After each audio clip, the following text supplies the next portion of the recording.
Yo, what is up, YouTube? It's been a long time, but I've got a special review for you today. Today, we're going to be taking a look at the brand new ROG Xbox Ally X. Is it worth it? Once again, I'm Cameron, and this is Gamer vs. Tech. Something that was real.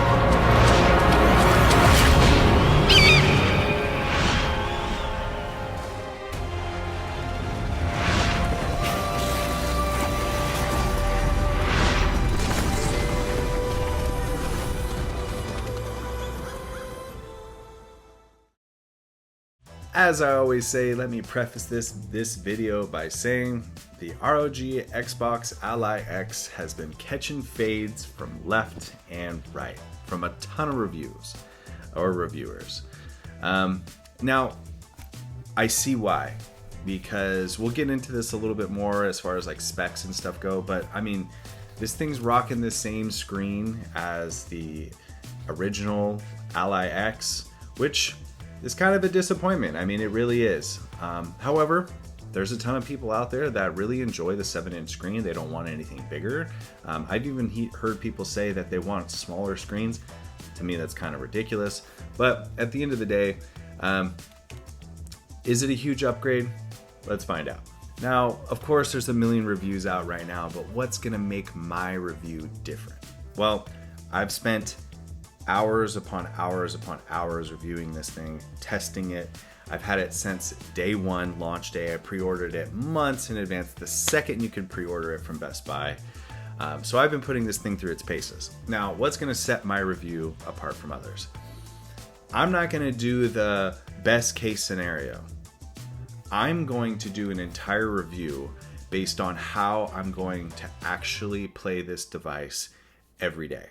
Now, what I mean by this review is going to be based on how I would play it every day is I've got this thing at the maximum allowed resolution for the best performance. So that being said, I want to try to get the full 1080p, but of course some games like Borderlands 4, you're not going to be running 1080p on this. You're going to be running 720p. But I'm trying to find the best balance between FPS and visual fidelity. The panel's set to 120 hertz, so I'm not lowering the refresh rate. Bluetooth's off, Wi-Fi's on, obviously. RGB's on. I want it to look cool too. It's running in turbo mode. That's the most important thing here. I'm not running it at 17 watts performance mode. I'm running it in turbo mode, which is 25 watts. I also have this set to 8 gigabytes of VRAM. The screen brightness is at 80% as well. So I'm literally running this thing not completely maxed out, but basically everything on except for Bluetooth and trying to get the maximum performance. So how is that going to affect battery life? The first thing I'm going to talk about is the Xbox handheld experience part of this. Now, for those of you that don't know, Xbox basically has their own custom UI that is kind of like a SteamOS version, but there's like Microsoft OS or Windows just in the background that you can go into essentially what's called desktop mode. Something I've never heard anyone cover, and I'm going to talk about this now, is you don't technically need to go into full desktop mode at all with this handheld.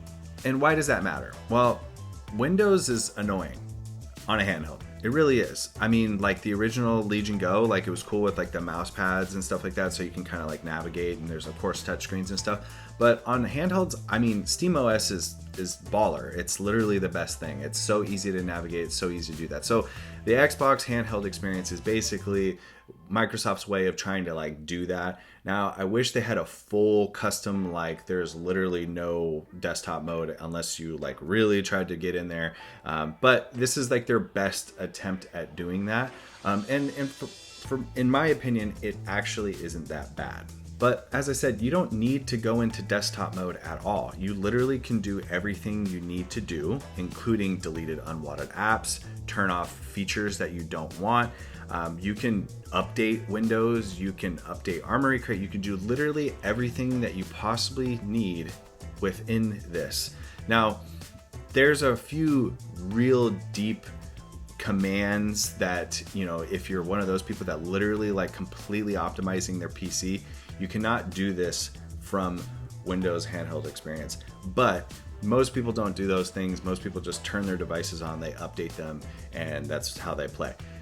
So you can totally do that from here. But if you're one of those people that are like literally going into commands and turning off widgets and things like that, then you're gonna have to go into the desktop mode. But for the most part, you can literally do everything, including turning off some of those features for performance within handheld experience mode.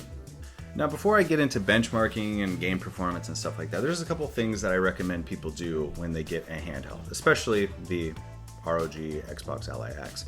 The first thing is turn off core isolation. All you gotta do is go into your Windows settings, search core isolation. Basically, this is something that is needed to protect your device from malware. Now, don't be doing shady things on your devices. You know, some people, you're using VPNs, you're doing things that you probably shouldn't be doing, or looking at things you're not probably supposed to be looking at. Don't do that on gaming devices. Just don't do that, because you're just muddying up things. So personally, I have a personal device, like a MacBook that I use for my Windows or for my web surfing and stuff like that. And then I have gaming handhelds. Turn off core isolation. If you're not doing shady stuff, you don't need to worry about it. But when you turn off core isolation, that actually does impact performance, and it actually gives you some better performance. Another thing you should do is delete all of those stupid Windows apps that you're not going to use. I mean, literally, there's so many. Remote desktop connection, Microsoft Family. I even delete sound recorder. Like, I literally delete anything that I'm never going to use. And once again, the best part about the Xbox handheld experience is that you don't have to go into desktop mode to even do that. You can actually quickly navigate to this little setting wheel right here within this Xbox button. You're going to go down and scroll down to more settings. You can find it here at the very bottom where it says open Windows settings. And here we are. We're not even in desktop mode. We're still within Xbox handheld experience. Now, another thing you should do is turn off CPU boost. You don't need CPU boost when you're playing AAA games. Now, if you're doing things like emulation where it's very heavily CPU bound, yeah, sure, turn on CPU boost. So CPU boost for emulation, regular AAA gaming, turn CPU boost off. It's going to eat up your battery. You don't need it. And then, of course, go through your Windows updates. Update Armory Crate. Update all the things you could possibly do, because that's going to just ultimately lead to better performance. So let's get into some benchmarks in gaming. First things first, I only ran one synthetic benchmark. Go watch another review on people running benchmarks. People love to do that. I'm more of a real world gamer kind of person, but of course I get people in the comments saying like, well, you're not running benchmarks. So I ran TimeSpy. Basically in TimeSpy, in performance mode, which is 17 watts, I got a score of 3,839, which is very respectable. And once again, this is a handheld device. You know, it's got that new Z2 Extreme chip in it, which is cool. You know, it's not a huge upgrade over the last one, over the Ally X. You can watch a million videos on that where people are just throwing hooks at this thing.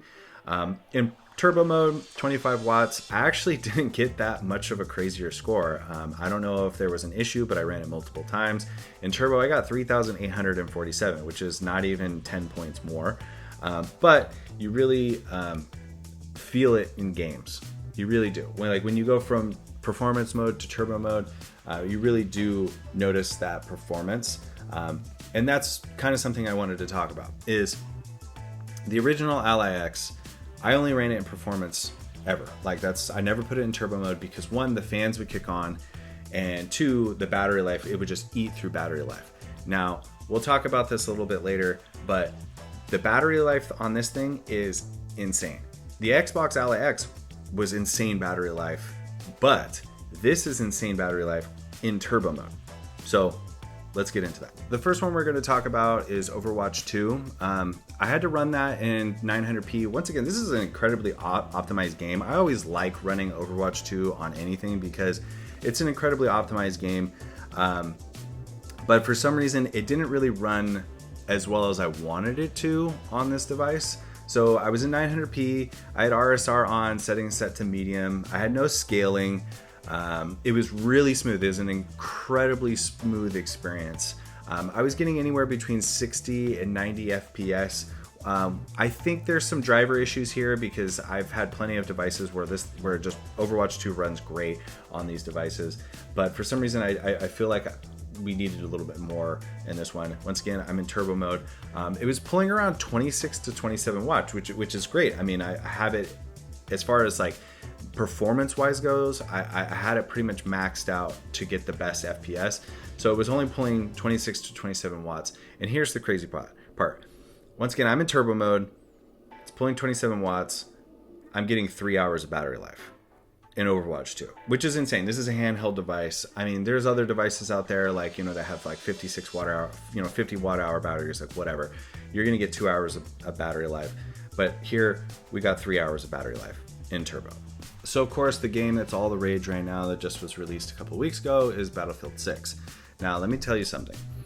This game runs great on the ROG Xbox LIX. Now, I was at 1080p auto graphics settings, so whatever the game decided to run this at, I was on auto settings. I had FSR set to balance, which is basically upscaling. Once again, turbo mode.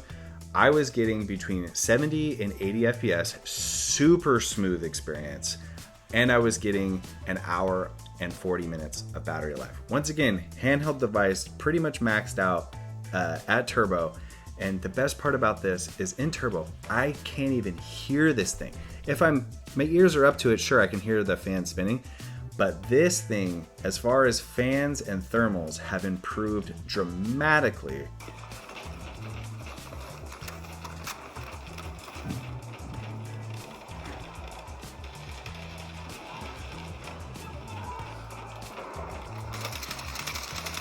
Over the original LIX.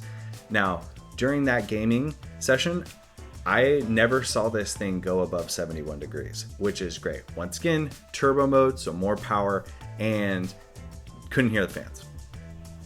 I couldn't ask for a better experience. Now, the last game that I'm going to talk about is kind of like a sore spot for a lot of people, because when it was released, everyone expected extreme performance, when really they got really shitty performance, even on their 5090 builds.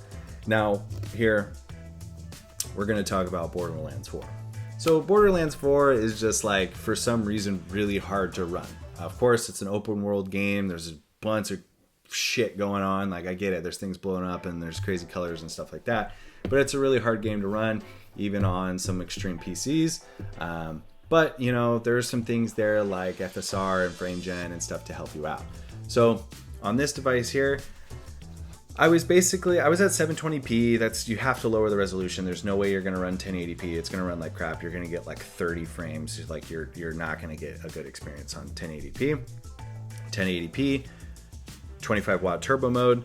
I was also running FSR and set to balance, and then I was also running frame gen. You have to run frame gen for that game, because when you're not running frame gen, it's just not that smooth of an experience. So run frame gen, it's going to be way smoother. You're not going to notice the latency at all. It's perfect.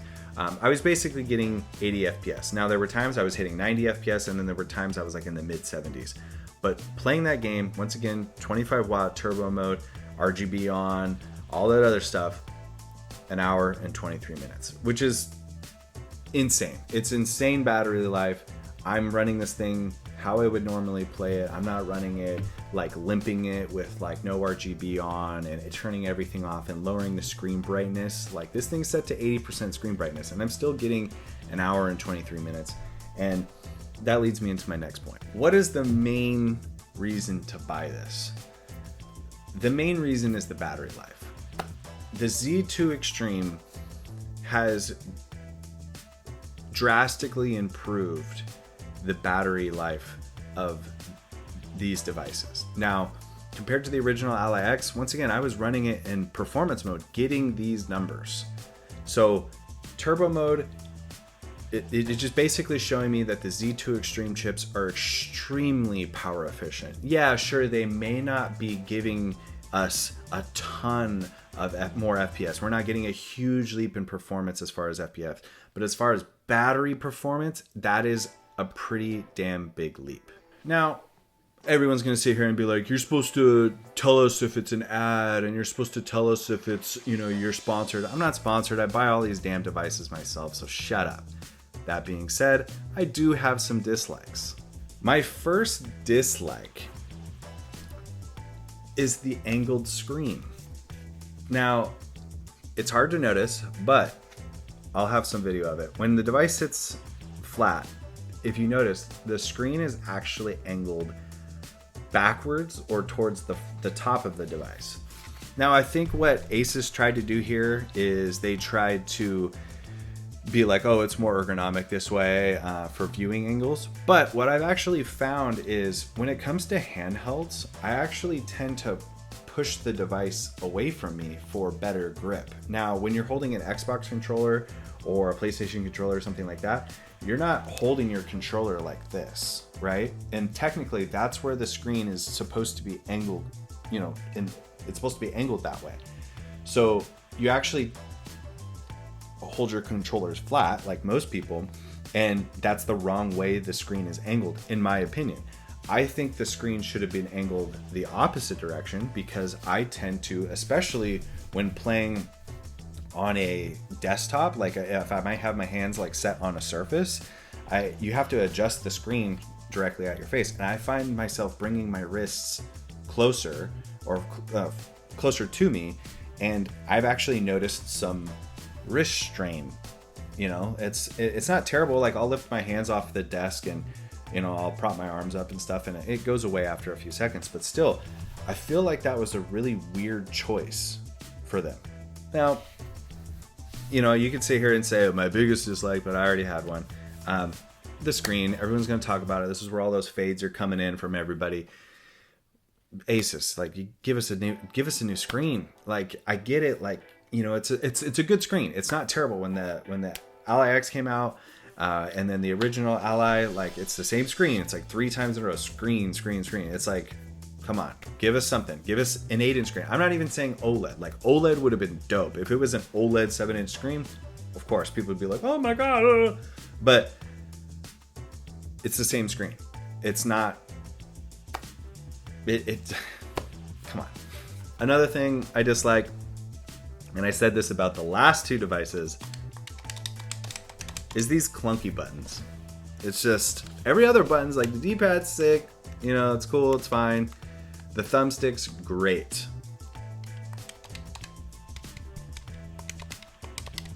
It doesn't sound natural. Like, I don't have an Xbox controller that sounds like that. Here's a PlayStation controller. It's so smooth. Like, why? It makes it just feel like a cheap toy. You know, like, it's already plastic. You know, it just makes it feel like a cheap toy. Like, they come on, put some membranes, put something in there, fix the travel.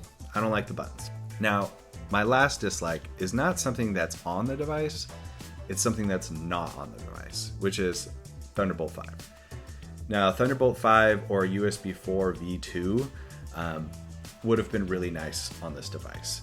What I mean by that is it's basically just a faster USB-C connection, which could potentially allow you to run Thunderbolt 5 or USB 4 V2 eGPU docks. Now, Asus is coming out with a Thunderbolt 5 eGPU dock. Why not put that on this device? Why not make that capable or compatible with this device? Now, of course, Thunderbolt 5 is backwards compatible, blah, blah, blah. But still, like, some people, I see people on Reddit all the time who are literally using this as a desktop replacement. They've got them on eGPU docks and all that other stuff. Like what's going on? Like, I just feel like these are things like missing. You know, if we're going to give us a new device, like, put some new shit on here. Don't give us the old same shit, old same screen, old same buttons. Like, come on, give us Thunderbolt 5. I'd be super happy with that. I'd be like, oh, okay, like, we're balancing things out here. All right, so let's talk about my legs. So yeah, of course, it's slightly better performance, like, as far as like FPS goes. You're not getting crazy stuff. It's like, you know, 5-6 FPS. It's not insane. But when I talk about performance, I'm talking about battery performance. Battery performance on this thing's crazy. I can run this thing at turbo mode, and I'm getting extremely good battery life. Like, I'm not charging this thing. I'm not worrying about this thing dying, which is the same thing I said as the last Ally X. But in this time around, I've got RGB on. I've got screen brightness up. I've got all the things that I would want on. I'm maxing this thing out as much as possible, and the battery life is great. Another thing I really like is, of course, the grips. The grips are cool. You know, it's definitely the most ergonomic device there is. Now, the Legion Go 2 was dope.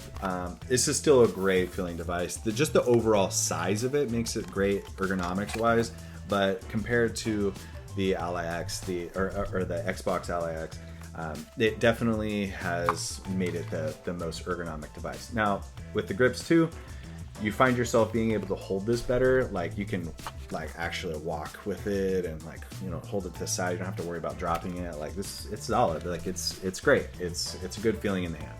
Another thing I really like is I still love these thumbsticks. I feel like they improved on them a little bit more. Like, I don't know if I have another one here, but like the Legion Go, like the first Legion Go, the thumbsticks were so terrible. I never pick up that device. I haven't picked it up ever since. The thumbsticks are trash. They're too light. I hate them. When the Ally X came out, they fixed the thumbstick issue with the original Ally that I didn't like. And then this one, I feel like there's even a little bit more resistance. I could be wrong, but I love the resistance. They feel like a real controller. I just have better aim. I can perform better playing games with these. I mean, I'll say it. A lot of people hate it, but I really enjoy the Xbox handheld experience. It's not bad. Like, I mean, sure, it's a little buggy. Like, some things are a little slow. Like, you'll press a button and it doesn't respond, and then it registers a little later. But the Xbox handheld experience is actually not that bad. Like I said, you don't even need to go into desktop mode. You don't have to. You don't have to. And when you don't have to desktop mode running, you're actually using less RAM, so it's using less battery. It's going to perform a little better, which is great. So don't hate it. It's actually not that bad. Another thing I really like is the speakers. The speakers are a huge improvement over the Ally X. I was actually quite surprised, and it basically shows Asus quality stuff. And that being said, like, if you have like a Zephyrus G16 like laptop, you know, like, those speakers are awesome. They're MacBook level speakers. This is quite surprising as far as like how good the speakers sound on this device.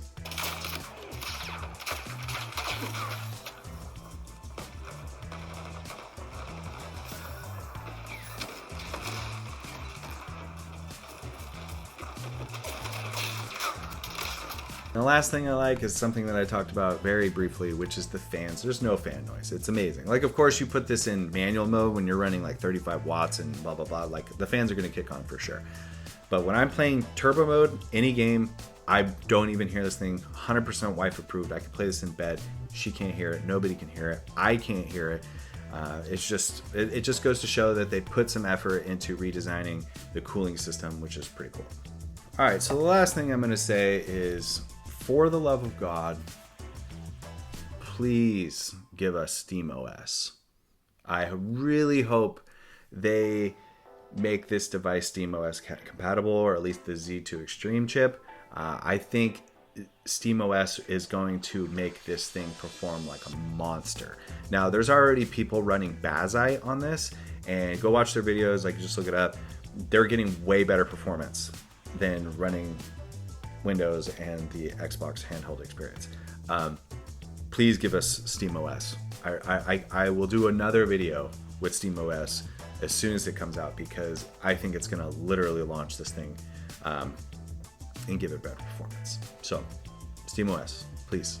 Once again, thanks for watching my review. I hope it was a little different.